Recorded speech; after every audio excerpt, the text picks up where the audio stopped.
इस कहानी को सुनने के पहले आपको विभीषण जी के यह प्रसंग जानना बहुत जरूरी है।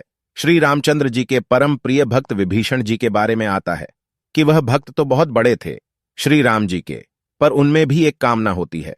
वह कामना यह थी कि उन्हें अपने भाई रावण का राज्य चाहिए था, और विभीषण जी के भगवान के प्रति शरणागत होने पर उन्हें भगवान श्री रामचंद्र जी ने इस बात से चिंता मुक्त होने को बोल दिया था, और साथ ही उस महल के राजसीय सुख 2 कल्पों तक भोगने के लिए अनुमति दे दी थी। इस वजह से आज भी कलयुग में विभीषण जी समुद्र के अंदर बसी हुई आम जनता के लिए अदृश्य लंका में राज्य कर रहे हैं। दोस्तों, यह कलयुग की सत्य घटना है जिसे परम पूजनीय श्री मलूक पीठाधीश्वर महाराज जी ने अपनी कथा में सुनाई है, जिसे मैं अपने भाव अनुसार सुनाने जा रहा हूं। समुद्र में बड़ी बड़ी लहरें हिलोरे ले रही हैं और डगमगाता हुआ एक जहाज अपने लक्ष्य पर जाते हुए दिखता है, जिसमें बैठे हुए लोग बहुत ही घबराए हुए हैं। उनमें एक गरीब आदमी भी है जो कि एक गांव का रहने वाला है, और वह विकलांग है जिसका शरीर दुबला पतला है। वह भी इस परिस्थिति को देखकर बहुत घबराया और सहमा हुआ है। जहाज में मौजूद एक आदमी ने बोलने लगता है कि समुद्र देवता नाराज हैं और वह बलि मांग रहे हैं। लोगों ने उस आदमी की बात को सच मान लिया और बोले, भैया बलि तो दे देंगे, पर किसकी? तो सबकी नजर उस गांव के आदमी पर गई जो कि अभी तक लोगों के लिए अदृश्य था, जिसका होना और ना होना किसी के लिए मायने ही नहीं था। उसका दुबला पतला शरीर को देखकर लोगों ने अपनी जान बचाने के लिए उसको जबरदस्ती जहाज से नीचे फेंक दिया।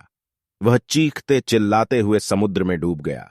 समुद्र में विभीषण जी की लंका का एक राक्षस निकल रहा था। वह देखता है किस जीव छोटा सा देखने में बड़ा ही दुर्लभ है, इसे महाराज के सामने प्रस्तुत करूंगा, तुम्हारा आज खुश हो जाएंगे। वह उसे अपनी विशालकाय टोकरी में महल में ले जाता है। वहां पर विभीषण जी उस आदमी को देखकर बहुत ही ज्यादा प्रसन्न हो जाते हैं। उनके नेत्रों में आंसू आने लगते हैं।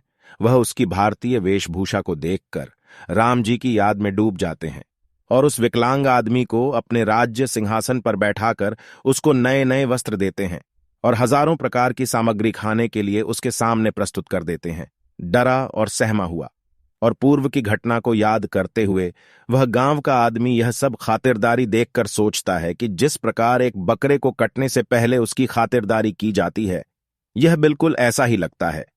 परंतु विभीषण जी बोलते हैं कि आप निश्चिंत रहिए, आपकी भारतीय वेशभूषा देखकर मुझे मेरे प्रभु श्री राम जी की याद आ रही है। विभीषण जी अपनी योगिक शक्तियों से उस विकलांग का पैर भी ठीक कर देते हैं। अब वह बोलता है कि मुझे जल्द से जल्द घर जाना है, आप मेरी ऐसी व्यवस्था करें कि मैं मेरे घर जा सकूं। यह बात सुनकर विभीषण जी एक पगड़ी मंगवाते हैं और उसमें एक तुलसी की पत्ती में राम लिखकर पगड़ी के अंदर रख देते हैं और उस आदमी को पहना देते हैं। वह आदमी उस पगड़ी को पहनकर समुद्र के ऊपर तीव्र गति से जाता है और समुद्र पर इतने तीव्र गति से चलता है मानो जैसे कोई समुद्र में चलने वाली मछली हो। वहीं रास्ते में फंसा हुआ उसका वह जहाज देखा, वही जहाज जिसके लोगों ने उसे डुबा दिया था।